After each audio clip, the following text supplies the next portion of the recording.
हाँ जी भाइयों बहनों, बहुत बहुत स्वागत है आप सबका इस वीडियो में।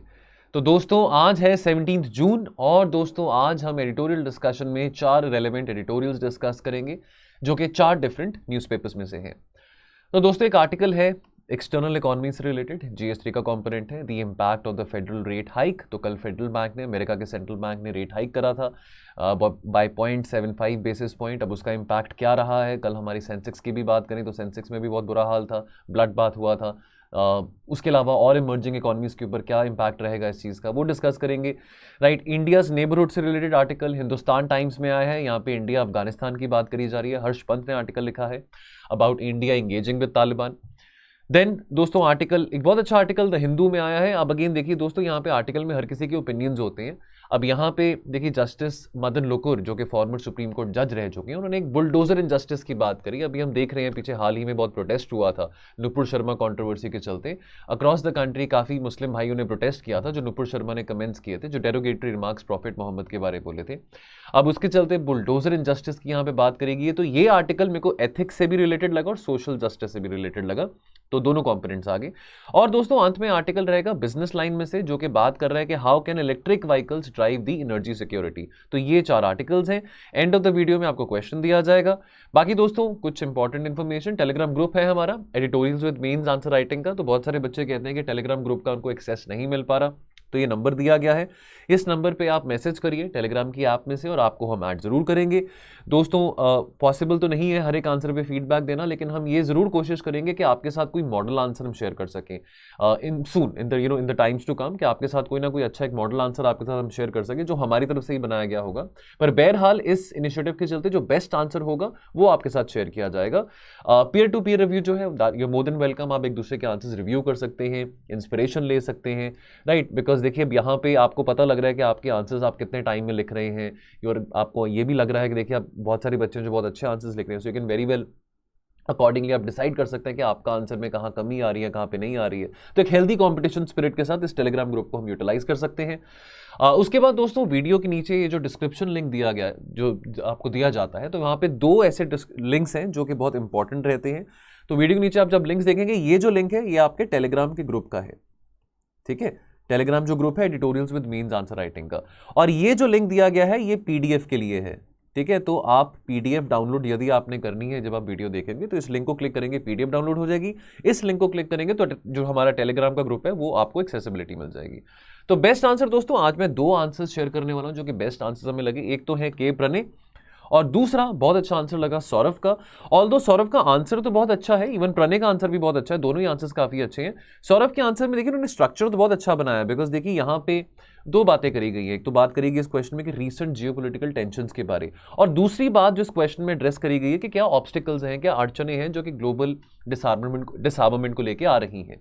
राइट, क्यों नहीं हम हम सारे के सारे जो कंट्रीज हैं वो कंसेंसस बना के क्यों नहीं हम ग्लोबल डिसआर्मामेंट रिजीम के टुवर्ड्स मूव कर पा रहे हैं। तो बड़ा अच्छा आंसर सौरभ ने भी लिखा है, लेकिन इसमें वे फॉरवर्ड ज्यादा अच्छी तरह से उन्होंने एड्रेस नहीं करा। और बाकी अगर हम प्रणय की बात करें तो काफी वेल बैलेंस्ड आंसर था। उन्होंने अंत में जो आंसर कंक्लूड करा है काफी अच्छे नोट पे करा है, इंट्रोडक्शन भी उनकी काफी अच्छी रही थी, जियोपॉलिटिकल टेंशंस के बारे में उन्होंने काफी अच्छी तरह से जिक्र करा है। आप इन दोनों आंसर्स को पढ़ सकते हैं, अच्छे लगे मनमीत मैम को तो हमने ये शेयर करें। चलिए तो दोस्तों शुरू करेंगे आज की चर्चा, federal rate hike and the implications.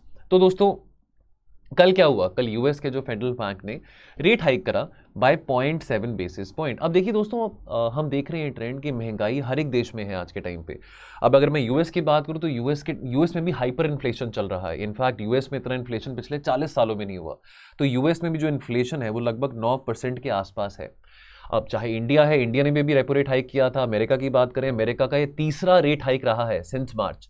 और बहुत सारी और भी ऐसी कंट्रीज हैं, यूरोपियन यूनियन की बात करें वो भी अब जो कि बहुत लूज मॉनेटरी पॉलिसी फॉलो कर रहे थे कि कैसे स्टिमुलस और क्रिएट किया जा सकता है इकोनॉमी में, अब वो भी बहुत tight consolidating monetary policy follow करने वाले हैं। हर एक बैंक जहां जहां पे महंगाई होगी तो वहां पे देखिए ओपन मार्केट ऑपरेशंस में हर एक जो सेंट्रल बैंक होता है वो कुछ ना कुछ ऐसी पॉलिसी करता है, रेट हाइक हर कोई बैंक ऐसा करता है।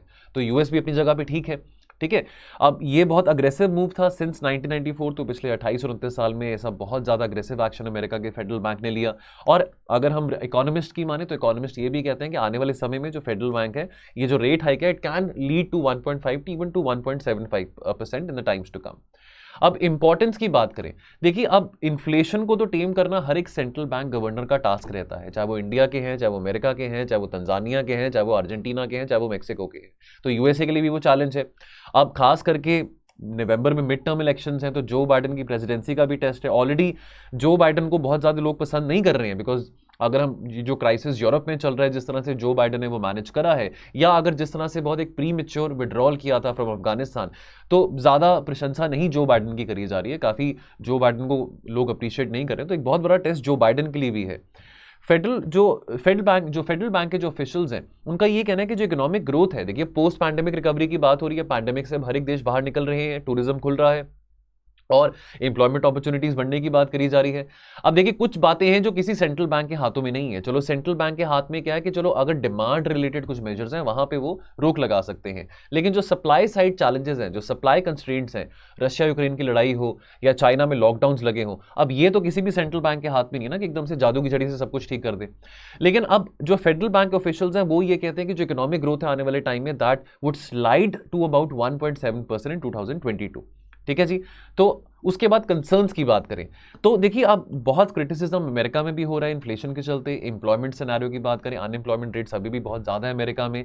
अब देखिए जैसे मैंने आपको बताया कि भी प्राइसेस में स्पाइक देखने को क्यों मिल रहा है, चाहे वो कमोडिटी प्राइसेस हैं, चाहे वो ऑयल है, बिकॉज ऑब्वियसली एक्सटर्नल फैक्टर्स यहाँ पे इन्वॉल्व हैं जो कि किसी भी सेंट्रल बैंक के हाथ में नहीं है। तो चाहे वो रशिया यूक्रेन लड़ाई हो, चाहे वो चाइना में फिर से लॉकडाउन जो लग रहे हो।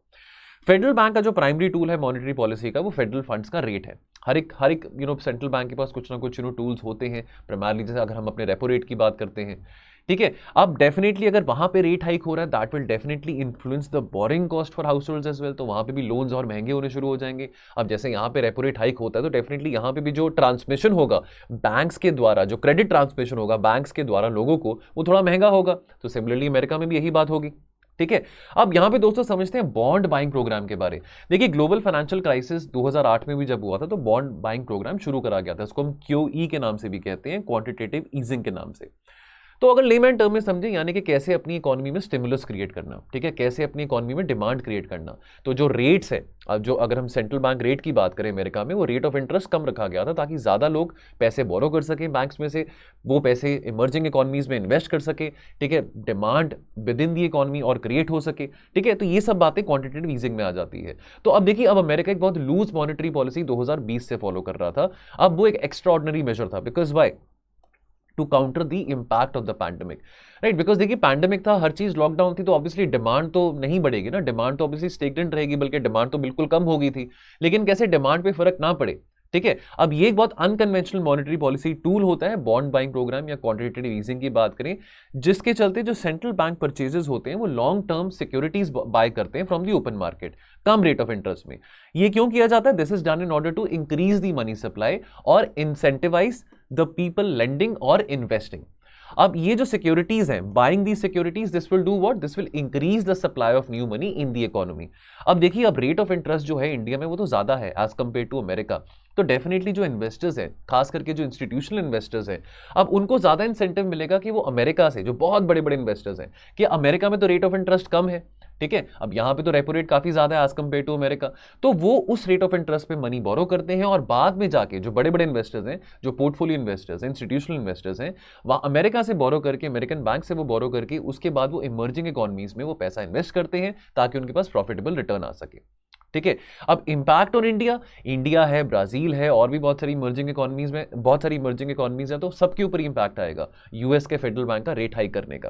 ठीक है, specially from the debt market perspective. In fact अगर हम अपने स्टॉक मार्केट की बात करें तो कल सेंसेक्स 2% गिरा था। ठीक है, एंड सेंसेक्स अभी देखिए पैंडेमिक के चलते 2021 में, 2020 में बहुत लोगों ने घर बैठे बैठे स्टॉक मार्केट में पैसा लगा के बहुत पैसा भी बनाया है ना। पिछले साल अगर आपको याद होगा 2021 में जून जुलाई के टाइम पे कितने सारे आईपीओज निकले थे, कितने सारे लोगों ने बहुत पैसा भी बनाया था। लेकिन आज के टाइम पे स्टॉक मार्केट सिचुएशन इतनी हेल्दी नहीं है ना। तो इस करके अब definitely this will impact. Obviously stock market में जो इंपैक्ट होता है वो शॉर्ट टर्म होता है, लॉन्ग टर्म नहीं रहता है। तो ये वोलेटिलिटी स्टॉक मार्केट में आती रहती है। ठीक है, मतलब ज्यादा अगर आप स्टॉक मार्केट में इन्वेस्ट करते हैं, मतलब दो मैं कोई एडवाइजर नहीं हूं स्टॉक मार्केट एडवाइजर, लेकिन जो भी लोग स्टॉक मार्केट में इन्वेस्ट करते हैं तो ये टेम्पररी इस तरह की ट्रेंड्स आते रहते हैं, बेरिश ट्रेंड और बुलिश ट्रेंड्स आते रहते हैं, तो घबराने की बात नहीं होती है। ठीक है। बट नेवरदलेस अभी ये चिंता की बात है। सबसे ज्यादा चिंता की बात क्या है सभी के लिए, चाहे इमर्जिंग इकोनॉमीज है, चाहे वो अमेरिका है, वो है बढ़ती इन्फ्लेशन, महंगाई की जो बात यहाँ पे हो रही है। तो महंगाई सबको ही मार रही है, चाहे वो अर्जेंटीना हो, चाहे वो अमेरिका हो, चाहे वो चाइना हो, चाहे वो इंडिया हो, चाहे वो जापान हो, तो महंगाई से सभी परेशान है। फिर हम बात करेंगे Afghanistan, India must make it's presence felt. तो ये हर्ष पंत ने आर्टिकल लिखा है, बहुत अच्छा लिखते हैं इंटरनेशनल रिलेटेड आर्टिकल्स, चाहे वो हर्ष पंत हैं, चाहे वो सी राजा मोहन हैं, चाहे वो वेग काटजू हैं। तो इनके जो एडिटोरियल्स आते हैं डिफरेंट डिफरेंट न्यूज़पेपर्स में तो अच्छे लगते हैं पढ़ने, काफ़ी अच्छा एनालिसिस होता है। अब देखिए पिछला पूरा साल 2021 तो अफगानिस्तान सुर्खियों में बना हुआ था, अमेरिका ने विड्रॉ किया है ना। तो अगर हम बात करें 14-15 अगस्त 2021 की, तो वहाँ पे तालिबान ने कैप्चर कर लिया था अफगानिस्तान को। इंडिया की भी डिप्लोमेटिक प्रेजेंस जो इतने सालों से अफगानिस्तान में बनी हुई थी, तो वो इस करके भी थी, चलो इंडिया को इस बात की भी चिंता नहीं थी कि अमेरिकन फोर्सेज वहाँ पे हैं, अमेरिकन ट्रूप्स वहाँ पे डिप्लॉयड हैं। और इंडिया ने भी पिछले 20 साल में बहुत ज़्यादा इन्वेस्ट किया अफगानिस्तान में, चाहे वो पीपल टू पीपल रिलेशंस हैं, चाहे वो अफगानिस्तान में पार्लियामेंट बिल्डिंग बनाना हो, चाहे वो सलमा डैम हो, चाहे वो हाईवेज हो, रोड्स हो, तो हमने बहुत इन्वेस्ट किया था। लेकिन आपको याद होगा पिछले साल बहुत सारे कमेंटेटर्स, बहुत सारे एडिटोरियल्स ऐसे आ रहे थे जो ये बात कर रहे थे कि अब हमको क्या करना चाहिए, अब तालिबान वहाँ पे आ गया है, क्या हमको तालिबान के साथ एंगेज करना चाहिए या हमको तालिबान के साथ एंगेज नहीं करना चाहिए। तो मुझे याद है सी राजा मोहन के आर्टिकल्स आते थे, तो सी राजा मोहन कहते थे कि स्ट्रेटेजिक साइलेंस बना कर रखें, कि अभी हम वेट एंड वॉच करें, अभी देखते हैं कि तालिबान, क्या तालिबान जो 2.0 है क्या वो सेम है तालिबान 1.0, जैसे कि वाकई में तालिबान रिफॉर्म हुआ है। तो देखिए सिचुएशन तो अफगानिस्तान में पिछले साल भी नहीं अच्छी थी, आज भी नहीं अच्छी सिचुएशन, तो अफगानिस्तान में 90s में भी नहीं अच्छी थी, ठीक है। लेकिन कुछ ऐसे कमेंटेटर्स भी थे, कुछ ऐसे कॉलमनिस्ट भी थे, अगर हम हैप्पीमैन जेकब की बात करें, उनका ये कहना था कि हमको तालिबान के साथ डेफिनेटली इंगेज करना चाहिए, क्यों नहीं करना चाहिए, बिकॉज हमने इतनी वहाँ पे इन्वेस्टमेंट करी है, $3-4 बिलियन की वहाँ पे हमने इन्वेस्टमेंट करी है। फिर एक ये भी एप्रीहेंशन था कि हम तालिबान के साथ एंगेज क्यों ना करें, बिकॉज बहुत सारे लोगों को ये भी लग रहा था that it's a great victory for Pakistan, because after all Taliban किसकी देन है, पाकिस्तान और अमेरिका की ही देन है ना। तो पाकिस्तान के लिए बहुत बड़ी बात थी, पाकिस्तान के लिए बहुत बड़ी बात थी कि तालिबान अफगानिस्तान चलाएगा, ठीक है। और हमारी जो प्रेजेंस है, इंडिया की जो प्रेजेंस है, दैट वुड बी जेपटाइज्ड इन अफगानिस्तान। अब देखिए अब जो बाइडन आए तो उन्होंने आके तो बहुत प्रीमेच्योर एग्जिट कर लिया अफगानिस्तान से। वो जस्ट लाइक आपने किसी को बस के नीचे कुचल दिया, ठीक है, बस के नीचे किसी को गिरा दिया। लेकिन जो रीजनल स्टेट्स थी, बिकॉज देखिए साउथ एशियन रीजन की हम बात करें, चाहे वो सेंट्रल एशियन रीजन की बात करें, उन सबको इस बात की बहुत चिंता थी कि भाई यहाँ से जो टेररिज्म के जो स्पिल ओवर इफेक्ट्स होंगे from this region, from the AFPAC region, that will be very detrimental for everybody, whether it's South Asia, whether it's Central Asia. और इसके चलते अभी हमने देखा पिछले साल हमने सेंट्रल एशियन आउटरीच भी किया, रीजनल सिक्योरिटी डायलॉग्स कंडक्ट करे, चाहे वो NSA लेवल पे थे, चाहे वो heads of the state level पे थे, कि कैसे हम अफगानिस्तान में, चलो अपनी प्रेजेंस बनाना तो बात की बात है, लेकिन कैसे हम इंश्योर कर सकते हैं कि यहाँ पे जो ट्रांजिशन हुआ है तालिबान का वो पीसफुल हो सके और टेररिज्म जो है, टेररिज्म स्पिल ओवर ना करे अक्रॉस द बॉर्डर्स। अब रीसेंट डेवलपमेंट्स की बात करें तो अभी इस जून के अर्ली दिस मंथ की हम बात करें, official Indian delegation which was led by the joint secretary JP Singh of the MEA। Now these people they visited Afghanistan. ये पहली एंगेजमेंट थी इंडिया की तालिबान के साथ सिंस अगस्त 2021, जब से हमने जो अपनी एम्बेसी थी काबुल में उसको इवैक्यूएट किया था, ठीक है। तो हमने क्या, बहुत सारे देशों ने अपनी एम्बेसीज को इवैक्यूएट कर दिया था। अब इस विजिट में तालिबान ने इशू रेस किया और तालिबान ने कहा कि आप हमारे साथ एंगेज क्यों नहीं करते हैं, कि हम तो चाहते हैं कि इंडिया की डिप्लोमेटिक प्रेजेंस यहां पे बनी रहे। अब यानी कि तालिबान अपनी इच्छा जता रहा है, तालिबान वांट्स कि हम डिप्लोमेटिक रिलेशंस अच्छे बना के रखें। और तालिबान का ये भी कहना है कि इंडिया के साथ मिलकर हम ये चाहते हैं, देखिए अब ये बहुत इसके ऊपर मीम्स भी बने थे, रशिया यूक्रेन की लड़ाई के चलते तालिबान कह रहा था कि भाई अमन शांति की बात हो, पीसफुली चीजें रिजॉल्व हो सके। तो ये बातें सुन के थोड़ा अजीब भी लगता है कि तालिबान अमन शांति की बातें कर रहा है, लेकिन तालिबान ये कह रहा है कि भाई हम इंडिया के साथ अमन शांति के साथ काम करना चाहते हैं कि कैसे हम एक peaceful, secure, stable environment Afghanistan में बना के रख सके। तो अब इसके ऊपर भी मीम्स शायद बनने शुरू हो जाएंगे, लेकिन इस बात को सीरियसली लेना पड़ेगा, इस बात को हम मजाक में भी नहीं ले सकते, बट तालिबान ने ये इच्छा जताई है। अब बात करें ह्यूमैनिटेरियन असिस्टेंस की, तो हमारा एक बहुत सीधा एक फंडा रहा है कि देखो जो हमारी पॉलिसी ना अफगानिस्तान में, that has to be centric towards the people of Afghanistan. It has to be a people led initiative in Afghanistan. जो भी सोल्यूशन अफगानिस्तान, जो भी प्रॉब्लम्स है अफगानिस्तान में, इसकी जो भी हल है ना, जितनी भी समस्याओं के, वो सब that should be people oriented, ठीक है। तो हमने, अगर हम अपनी ह्यूमैनिटेरियन असिस्टेंस की बात करें, ह्यूमैनिटेरियन स्पिरिट की बात करें, ठीक है, तो हमने 20,000 metric tons of wheat, 13 tons of medicine, winter clothing, Covid vaccine, ये सब हमने प्रोवाइड करी हैं। अब इससे जो हमारी इमेज है, हमारी क्रेडिबिलिटी है, वो भी इन्हांस हुई अफगानिस्तान में। और हमने ये भी बात बहुत क्लियर करी है कि चाहे अफगानिस्तान में जो मर्जी सरकार हो, चाहे तालिबान हो, लेकिन हम गिव अप नहीं करेंगे लोगों के ऊपर, बिकॉज हमारे बहुत पुराने संबंध हैं अफगानिस्तान के लोगों के साथ, सिविलाइजेशनल लिंक्स हैं, तो we have no intention of giving up on the welfare of the people. लेकिन अब अगर हम अपने ह्यूमैनिटेरियन आउटरीच को और एक्सपैंड करते हैं, और यहां पे हर्ष पंत कह रहे हैं कि अगर हम अपनी डिप्लोमेटिक प्रेजेंस को भी और इंक्रीज करते हैं, तो फिर हमको घबराने की बात नहीं है कि चाइना की पॉलिसी क्या रहेगी अफगानिस्तान को लेकर, रशिया की पॉलिसी क्या रहेगी, पाकिस्तान की पॉलिसी क्या रहेगी। अगर वो हमारे साथ हाथ मिलाना चाह रहे हैं तो फिर हम अपने फिर हम भी डेफिनेटली हाथ मिलाएं, हम क्यों पीछे हटें फिर इस बात से। Now what is the way forward? देखिए, इट इज वेरी इंपेरेटिव। देखिए, मैं आपको फिर बात रिपीट करूंगा, हमने बहुत इन्वेस्टमेंट करी है अफगानिस्तान में, 3 से 4 बिलियन डॉलर्स की इन्वेस्टमेंट हमारी अफगानिस्तान में रह चुकी है, ठीक है। और इस वक्त हम अफगानिस्तान के लोगों को इग्नोर नहीं कर सकते हैं। तो अब इतनी दुनिया भर की मल्टीलेटरल ऑर्गेनाइजेशन है, WHO हो, फूड एंड एग्रीकल्चर ऑर्गेनाइजेशन हो, अब इन सब ऑर्गेनाइजेशन की जरूरत हो सकती है अफगानिस्तान के लोगों को फॉर इट। लेकिन जब इंडिया इतनी मदद पहुंचा रहा है, तो फिर यहां पे मौका है ना कि हम कैसे टैप इन कर सकते हैं अपनी डिप्लोमेटिक प्रेजेंस को, और अपनी डिप्लोमेसी को यूज करके कैसे हम और अपनी गुडविल बढ़ा सकते हैं। तो outreach to Taliban becomes an important policy priority. तो ये बहुत इंपॉर्टेंट बात है, आप कोट कर सकते हैं अगर आपको इस थीम से रिलेटेड कोई क्वेश्चन पूछा जाता है इस बार मेंस में, जो कि प्रोबेबिलिटी भी है, तो आप ये कोट कर सकते हैं बात डायरेक्टली कि according to Harsh Pant, outreach to Taliban becomes an important policy priority. देखिए, हर्ष पंत है, सी राजा मोहन है, विवेक काटजू हैं, काफी अच्छा लिखते हैं, तो इनको हम डायरेक्टली कोट भी कर सकते हैं अगर इनकी बातें हमको याद हो। तालिबान ने अपनी मंशा बहुत क्लियर कर दी है कि इंडिया अफगानिस्तान रिलेशन जो है, they will not be influenced by any other countries inter rivalry. तो यहाँ पे तालिबान क्या कहना चाह रहा है कि भले इंडिया पाकिस्तान के संबंध अच्छे नहीं है, लेकिन उसके बावजूद भी हम आपके साथ अपने संबंध अच्छे रखना चाहते हैं। भले हमारे पाकिस्तान के साथ संबंध जैसे मर्जी हो, यानी कि तालिबान के पाकिस्तान के साथ जैसे मर्जी संबंध हो, लेकिन इरिस्पेक्टिव कि इंडिया पाकिस्तान के बीच में क्या है, हम आपके साथ अच्छे संबंध बना के रखना चाहते हैं, ठीक है। तो अगर हम इंडिया के मेजर प्रोजेक्ट्स की बात करें अफगानिस्तान में, तो फॉर एग्जांपल पार्लियामेंट बिल्डिंग की बात करें, दिसंबर 2015 में मोदी जी गए भी थे इसको इनॉग्रेट करने के लिए। फिर हम बात करें जरांज दिलरम हाईवे की, तो ये जो सड़क जाती है, जो हाईवे बनाया है थ्रू चाबहार पोर्ट, तो ये हमको एक्सेसिबिलिटी प्रोवाइड करता है टू अफगानिस्तान, क्योंकि वैसे तो ज्योग्राफिकली हमारे पास डायरेक्ट कनेक्टिविटी अफगानिस्तान में नहीं है ना। सलमा डैम की बात करें तो ये बहुत इंपॉर्टेंट इन्वेस्टमेंट्स हैं, अपार्ट फ्रॉम इतने सारे हमने स्कूल्स वहां पे बनाए हैं, ठीक है। हम अपने people to people civilisation linkages की बात करें, सॉफ्ट पावर की बात करें, तो ये कुछ हार्ड कोर इन्वेस्टमेंट्स भी हमने वहां पे करी हैं। तो बाकी दोस्तों थोड़ा मेमबाजी भी यहाँ पे बीच में कर लेते हैं, ठीक है। तो यहाँ पे चलिए अगला आर्टिकल है bulldozer injustice to teach a lesson. अब देखिए, मदन लोकुर ने आर्टिकल लिखा है, काफ़ी अच्छा लिखते हैं। देखिए, फॉर्मर जज रह चुके हैं सुप्रीम कोर्ट के, अभी प्रेजेंटली ये जज हैं the supreme court of Fiji की। तो काफ़ी वोकल हैं बातों को लेके, काफ़ी अपनी बातें जो हैं वो अच्छी तरह से रखते भी हैं, तो इनकी बातों को इग्नोर भी नहीं कर सकते। अगेन, इनके अपने ओपिनियंस हैं, ज़्यादा इमोशनल नहीं होना, आपकी पॉलिटिकल आइडियोलॉजी कुछ भी हो सकती है। हमारा काम है आपके साथ, देखिए, जो बातें जो बड़े बड़े लोग, जितने बड़े कॉलमनिस्ट कर रहे हैं, उनकी बातें इंटरप्रेट करें और हम समझें कि हमको वो कहाँ पे चीज़ें काम आ सकती हैं, ठीक है। तो आप अगेन, पॉलिटिकल आइडियोलॉजी आपकी जो मर्जी हो सकती है, लेकिन यहाँ पे इमोशनल होकर हमने एडिटोरियल्स नहीं पढ़ने हैं। तो बुलडोजर जस्टिस की बात करते हैं। देखिए, हमारे इंडियन पीनल कोड में बहुत सारे प्रोविजंस हैं कि अगर किसी ने कोई क्राइम करा है, कोई वायलेटर है, तो उसको एडिक्वेटली पनिश किया जा सकता है। अब यहां पे क्या हुआ, नुपुर शर्मा ने और नवीन जिंदल ने, चलो नवीन जिंदल ने नुपुर शर्मा के कमेंट्स को एंडोर्स किया ट्विटर के जरिए, बीजेपी ने क्या किया, बस उनको सस्पेंड कर दिया पार्टी में से। अब भारत के जो मुसलमान थे, उन्होंने भी, उनको ये बात पसंद नहीं है कि प्रॉफिट मोहम्मद के ऊपर इतनी सारी जो डेरोगेटरी रिमार्क्स यूज करे गए, उनको वो बात नहीं पसंद आई, तो उन्होंने प्रोटेस्ट ऑर्गेनाइज करा।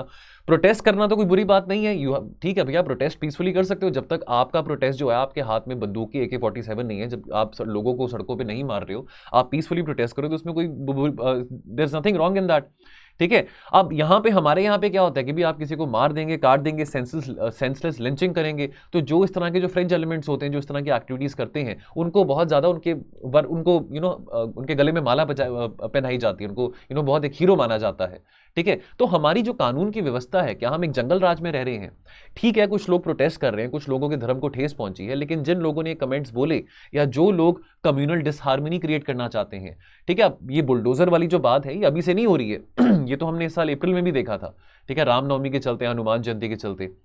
तो जो लोग हैं जिनको बहुत लेसर ऑफेंसेस के लिए एक्यूज किया जाता है, यानी कि मान लीजिए कि भाई NRC जो आपका CAA बिल था, उसको लेके प्रोटेस्ट चल रहे थे, है ना।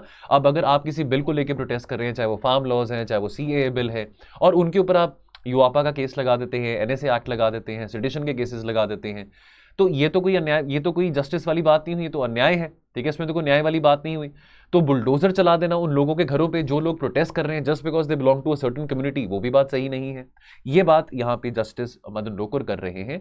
Now when the state acts, is there a constitutional right to resort to a violence during a protest? बिल्कुल नहीं, absolutely not. Constitution of India permit करती कि भी आप पीसफुली असेंबल कर सकते हैं विदाउट एनी बंदूक, विदाउट एनी हथियार। जो वायलेंस है प्रोटेस्ट में, that cannot be justified under any circumstances. तो चाहे आप जिस मर्जी धर्म के हैं, जिस मर्जी जाति के हैं, जो मर्जी पॉलिटिकल आइडियोलॉजी हो, आप प्रोटेस्ट करिए, वो कोई बात नहीं, लेकिन प्रोटेस्ट में वायलेंस अलाउड नहीं है। बट जैसे कहावत है कि वायलेंस बिगेट्स वायलेंस, अब स्टेट्स को फिर बहुत मजा आता है, ठीक है, राज्यों को भी बहुत मजा आता है कि भी मैं सबक सिखाऊंगा, ठीक है। देखिए अब आपको याद होगा सीएए प्रोटेस्ट के चलते भी इस तरह के कमेंट्स बोले गए थे, बहुत सारे बड़े बड़े मंत्री थे जिन्होंने कहा था कि देश के गद्दारों को गोली मारो डैश डैश डैश। तो मैं वो बात नहीं बोलना चाहूंगा यहाँ पे, बट कहने का मतलब ये है कि चाहे आप एमएलए हैं, चाहे आप एमपी हैं, चाहे आप कहीं मिनिस्टर हैं, तो देखिए कानून से बढ़ के तो नहीं है ना, कानून तो सबके लिए बराबर है, ठीक है। तो आप जस्ट बिकॉज के कुछ लोग हैं, चाहे वो हिंदू हैं, चाहे वो मुस्लिम हैं, चाहे वो सिख हैं, ठीक है। अब फार्म प्रोटेस्ट के टाइम पे हर किसी को खालिस्तानी लेबल कर दिया गया, ठीक है। सीए प्रोटेस्ट के टाइम पे हर किसी को बांग्लादेशी लेबल कर दिया गया, ये भी बांग्लादेशी टर्माइट्स हैं, ये है वो है। तो ये तो शोभा नहीं देता ना कि आप जिस मर्जी रूलिंग पार्टी, जिस मर्जी पॉलिटिकल पार्टी में हो, लेकिन आप इस तरह के कमेंट्स बोले और फिर ये कहना कि भी इनको मैं सबक सिखाऊंगा, हम बुलडोज कर देंगे इनके घरों को, इनकी दुकानों को, तो ये बात भी सही नहीं है। ये काम तो हमको संविधान नहीं करने को कहता ना, ठीक है। फंडामेंटल राइट्स की बात करें, देखिए यूपी आवास एवं विकास परिषद versus friends cooperative housing society limited 1996 के चलते सुप्रीम कोर्ट की एक जजमेंट थी जहां पे ये कहा गया था कि the right to shelter is a fundamental right. ये कहां से आता है? ये आता है right to residence which is assured in article 19(1) clause E and the right to life जो कि article 21 of the constitution of India में से आता है। अब how does the state justify the constitutional transgression? अब अगर हम बात करें जावेद मोहम्मद की, तो Javed Mohammad allegedly he was the mastermind of this protest जो कि प्रयागराज में किया गया था, ठीक है। अब इनके घर को बुलडोज कर दिया गया था। अब in the case of Javed Mohammad it was claimed कि जो इनका घर है वो इलीगल है, वो इलीगली कंस्ट्रक्टेड है, इस करके हमने बुलडोज कर दिया, वो भी संडे वाले दिन। तो भाई अब ये तो कोई बात नहीं बनी ना कि आप, बिकॉज ये तो डेफिनेटली पॉलिटिकल वेंडेटा वाली बात होगी, आप टारगेट कर रहे हैं। अगर उनका घर इलीगल है तो इतने सालों से आप टैक्स क्यों इकट्ठा कर रहे थे जावेद मोहम्मद जी से, ठीक है। आप टैक्स इकट्ठा कर रहे थे तो आप टैक्स ना इकट्ठा करते, आपको तब नहीं याद है कि उनका घर किसी इलीगल जगह पे कंस्ट्रक्टेड है कि आपने आज बुलडोज कर दिया। और आपने बुलडोज भी किस दिन करा? संडे को करा। सैटरडे को आपने ऑर्डर दिया कि आपका घर बुलडोज कर दिया जाएगा और संडे को आप बुलडोज करें, तो आपने कुछ टाइम दिया, आपने कुछ टाइम दिया उनको कि वो भी अपनी सुनवाई कर सके वहां पे, वो भी अपनी अपील वहां पे दर्ज कर सके। So this particular order of bulldozing Javed Mohammad's house, this gave no time to him or his wife to challenge the correctness of the demolition order. हो सकता है उनका जो घर है इलीगल जगह पे बना हो, दैट इज फाइन, लेकिन उनको टाइम तो देते ना, उनको टाइम तो देते। ये तो देखिए हमारे संविधान में ये प्रोविजंस दी गई हैं कि आप इंस्टेंटली ऐसे नहीं कर सकते कि आज आपने कोई बात बोली अगले दिन जाके किसी का घर बुलडोज कर देंगे, तो टाइम तो मिलना चाहिए था उनको, ठीक है। वैसे तो संडे को कोई सरकारी काम नहीं होते, लेकिन संडे को घर बुलडोज करने के लिए आपके पास जेसीबी मशीन्स पड़ी होती हैं, तो ये भी बहुत एक अजीब बात है। Now what is the way forward? पहली बात, the state should adequately compensate। अब ये जस्टिस मदन लोकर ये बात कह रहे हैं, तो यहाँ पे देखिए अगेन दोस्तों, ये आर्टिकल सोशल जस्टिस और एथिक्स के डायमेंशन से हम समझें, ठीक है। अगेन मैं रिपीट करता हूँ, आपकी पॉलिटिकल आइडियोलॉजी जो मर्जी हो सकती है, यहाँ पे हम अपनी पॉलिटिकल आइडियोलॉजी को प्रमोट करने नहीं बैठे हैं, लेफ्ट वर्सेज राइट वाली बात नहीं है। यहाँ पे हम इस केस को समझ रहे हैं जहाँ पे बात ये जस्टिस मदन लोकर ने प्रेजेंट करी है। तो यहां पे कहते हैं वे फॉरवर्ड में पहली बात, जो स्टेट है they should adequately compensate mister Javed, ताकि वो अपना घर फिर से बना सकें, और जो भी उनको मेंटल हैरेसमेंट किया गया उसके बदले भी उनको कॉम्पनसेशन देनी चाहिए, ठीक है। और जो भी ऑफिसर्स इन्वॉल्व थे इस लेवल पे उन सबको सस्पेंड कर देना चाहिए, और लास्टली डिसबैंड कर देना चाहिए उत्तर प्रदेश के स्टेट ह्यूमन राइट्स कमीशन को, बिकॉज उनका यह कहना है कि उत्तर प्रदेश के स्टेट ह्यूमन राइट्स कमीशन के नाक के नीचे सब बातें हो रही हैं, लेकिन उसके बावजूद भी इनका क्या कहना है कि भाई हमने तो कुछ बुरा देखा नहीं, हमने कुछ बुरा सुना नहीं, और हमने कुछ बुरा करा नहीं, ठीक है। तो ये इस करके यहाँ पे जो सजेशन दिए गए जस्टिस मदन लोकर के, ये थोड़े नोट कर सकते हैं आप यहाँ पे, इसको दिस इज वर्थ नोटिंग। चलिए उसके बाद दोस्तों अगला आर्टिकल जो है हाउ इलेक्ट्रिक व्हीकल्स, तो ये लास्ट आर्टिकल रहेगा आज का, how electric vehicles they can drive energy security. So दोस्तों काफी अच्छा आर्टिकल है, बिजनेस लाइन में आया, इलेक्ट्रिक मोबिलिटी को लेकर बहुत सारी बातें करी जा रही हैं। अब देखिए आप ये जानते हैं, अब जब देखो, अब अगर आपको क्वेश्चन इलेक्ट्रिक मोबिलिटी के रिगार्डिंग पूछा गया, इलेक्ट्रिक व्हीकल्स के रिगार्डिंग पूछा गया, तो आप अपनी इंट्रोडक्शन ऐसे कर सकते हैं, है ना, कि भाई 85% ऑफ इंडिया के जो ऑयल नीड्स है वो ट्रांसपोर्ट रिलेटेड है। उसके बाद इतना सारा हम ऑयल इंपोर्ट करते हैं बाहर से, है ना, गल्फ कंट्री से कितना ऑयल हम इंपोर्ट करते हैं, 60% से ज्यादा जो तेल हमारे यहाँ पे आता है वो गल्फ रीजन से आता है, ठीक है। सो डेफिनेटली इलेक्ट्रिक मोबिलिटी की बात करें, इलेक्ट्रिक व्हीकल्स की बात करें, सो ये लो ऑपरेटिंग कॉस्ट यहाँ पे रहती है, this is very attractive for many commercial cases well. आज के टाइम पे अगर हम फूड डिलीवरी सर्विसेज की बात करें, चाहे वो जोमेटो है, चाहे वो स्विगी है, तो वो इलेक्ट्रिक बाइक्स को यूज कर रहे हैं फूड डिलीवर करने के लिए, है ना। तो यहाँ पे पेट्रोल के प्राइस, डीजल के प्राइसेस जितने मर्जी हो, कल को पेट्रोल के प्राइसेस 200 रुपये प्रति लीटर भी हो, लेकिन अगर आपके पास इलेक्ट्रिक गाड़ी तो आपको चिंता करने की बात नहीं है, एनवायरमेंटल फ्रेंडली भी है। अब बात करें फिस्कल ईयर, इस साल की फिस्कल ईयर 2022 में electric vehicles they form 2.5% of the total new vehicle sales compare to 1% in the previous fiscal। अब कमिटमेंट बाय द गवर्नमेंट, देखिए अब इलेक्ट्रिक मोबिलिटी को रिकॉग्नाइज करते हुए कि बहुत एक स्ट्रेटेजिक अपॉर्चुनिटी है, तो सरकार ने प्रोडक्शन लिंक्ड इंसेंटिव स्कीम्स चलाई थी। दो important production linked incentive schemes थी, एक थी कि कैसे domestic manufacturing of electric vehicles को बूस्ट किया जा सकता है, और दूसरा एडवांस केमिस्ट्री सेल्स को। लेकिन अगर हम इंडिया के इलेक्ट्रिक व्हीकल ट्रांजिशन की बात करें तो बहुत सारे चैलेंजेस आते हैं, पर्टिकुलरली अगर हम चार्जिंग इंफ्रास्ट्रक्चर की बात करें। तो अगर चार्जिंग इंफ्रास्ट्रक्चर की बात करें, देखिए दोस्तों यहां पे ये बात करेगी, चलो country we need to have fast and slow charging infrastructure network, ठीक है। देखिए यहाँ पे बहुत सारे हमारे पास पेट्रोल पंप्स भी हैं, तो इस आर्टिकल में ये भी सजेशन दिया गया इतना सारा 84-85,000 पेट्रोल पंप का जो नेटवर्क है हमारे यहाँ पे, क्यों ना वहां पे भी चार्जिंग फैसिलिटीज प्रोवाइड कर दी जाए, ठीक है। दूसरी बात यहाँ पे समझने की ये है कि चलो अब चार्जिंग इंफ्रास्ट्रक्चर में आप इन्वेस्टमेंट करेंगे, इसमें खर्चा होगा, लेकिन क्या ये प्रॉफिटेबल है? जब इलेक्ट्रिक गाड़ियां ही नहीं है लोगों के पास इतनी, तो अगर हम चार्जिंग इंफ्रास्ट्रक्चर आज ही इतना सारा बिल्ड कर देंगे तो डेफिनेटली प्रॉफिट तो नहीं होगा। Charging as a business is not profitable, because why? because this business will suffer from low demand resulting in poor utilization rates. तो अगर utilization rate is below 20 to 25%, तो what profit will somebody have in setting up a charging station? ठीक है। और दूसरी बात, अगर हम इंश्योरिंग इंटरऑपरेबिलिटी की बात करें, तो जो रेगुलेटर है they also need to set standards in line with the global ones and ensure interoperability remains between the stations and the network. तो जैसे कि मैंने आपको पहले बताया था कि जो मिनिस्ट्रीज है they could consider using the existing network of over 84,000 petrol pumps to work as battery swapping points. और उसके बाद बहुत जरूरी बात है दोस्तों, अवेलेबिलिटी ऑफ अफोर्डेबल क्रेडिट की। पिछले 20 सालों में देखिए आज के टाइम पे 85 to 90% गाड़ी आपको बैंक फाइनेंस कर देता है, तो आपने कुछ भी आपने 10% जो है डाउन पेमेंट करा, बाकी आप 85 to 90% बैंक से लोन ले सकते हैं, फिर आप अपनी ईएमआई भर सकते हैं 7 साल के लिए, 5 साल के लिए, वो आपकी मर्जी है। तो देखिए अफोर्डेबल फाइनेंसिंग के कारण ही आज हर किसी के पास गाड़ी है। पिछले 20 सालों में अगर हमने ऑटोमोबाइल्स इंडस्ट्री की ग्रोथ देखी है, because that is because of affordable financing, तो why not include affordable financing credit for the electronic vehicles as well.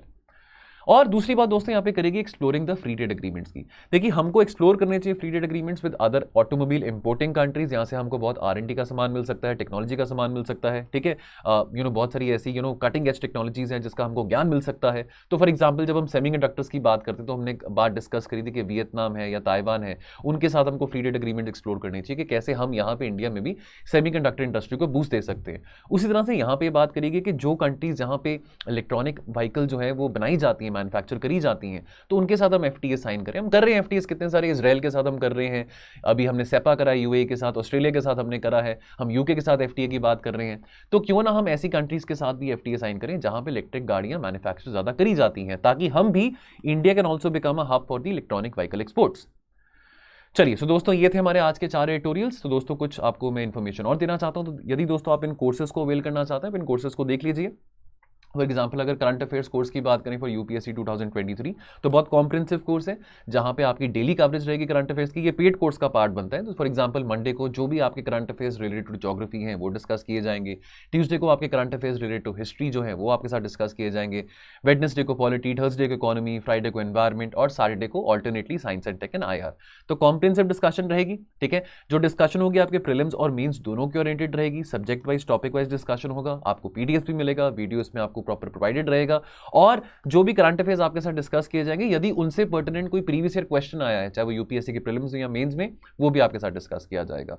बाकी दोस्तों ये जो जनरल स्टडीज का कोर्स है मेंस 2022 के लिए, तो अगर आपको लग रहा है कि आप एक सेफ रेंज में हैं, मान लीजिए आपको लगता है कि आपका स्कोर 95 से भी ऊपर है और आप अब मेंस की तैयारी करना चाहते हैं, तो दोस्तों हमारा एक जनरल स्टडीज का मेंस का कोर्स है स्पेशल प्रायोरिटी ग्रुप के नाम से। इस कोर्स में एक स्पेशल फीचर क्या है कि आपको इस कोर्स में मेंटरशिप दी जाएगी बाय द सिलेक्टेड कैंडिडेट्स, यानी कि जो ऑलरेडी सर्विंग IAS, IRS या IPS ऑफिसर्स हैं, उनसे आपको मेंटरशिप मिलेगी। और दोस्तों उसके अलावा अगर आप टेस्ट सीरीज ज्वाइन करना चाहते हैं मेंस की, तो उसके लिए ये वाला कोर्स अवेलेबल है, ये इसकी प्राइस रहेगी 6,999। तो दोस्तों इन कोर्सेज के बारे में आपने इन्फॉर्मेशन लेनी है, आप हमारे दिए गए नंबर पर कॉल करके इन्फॉर्मेशन ले सकते हैं। तो जो टाइम रहेगा कॉल करने का वो सुबह 10 बजे से लेकर शाम के 6 बजे तक का रहता है, अदरवाइज आप मेल भी ड्रॉप कर सकते हैं। सो दोस्तों क्वेश्चन ऑफ द डे क्या बनता है, how critical is the road transport sector for India's economic fortunes, suggest measures to accelerate EV mobility. 250 शब्दों में आपने आंसर लिखना है।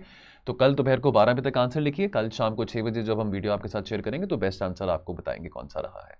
सो दोस्तों आज की चर्चा में इतना ही। सो दोस्तों उम्मीद करता हूं आपको वीडियो अच्छा लगा होगा, यदि अच्छा लगे तो please do hit the like button. और दोस्तों अगर आप पहली बार ये वीडियो देख रहे हैं, पहली बार हमारे चैनल पे हैं, तो प्लीज़ सब्सक्राइब करिए हमारे चैनल को, ताकि ऐसी और इंपॉर्टेंट अपडेट्स आपकी मिस ना हो सके। मिलेंगे कल, आप अपना ख्याल रखिए और पढ़ते रहिए। जय हिंद।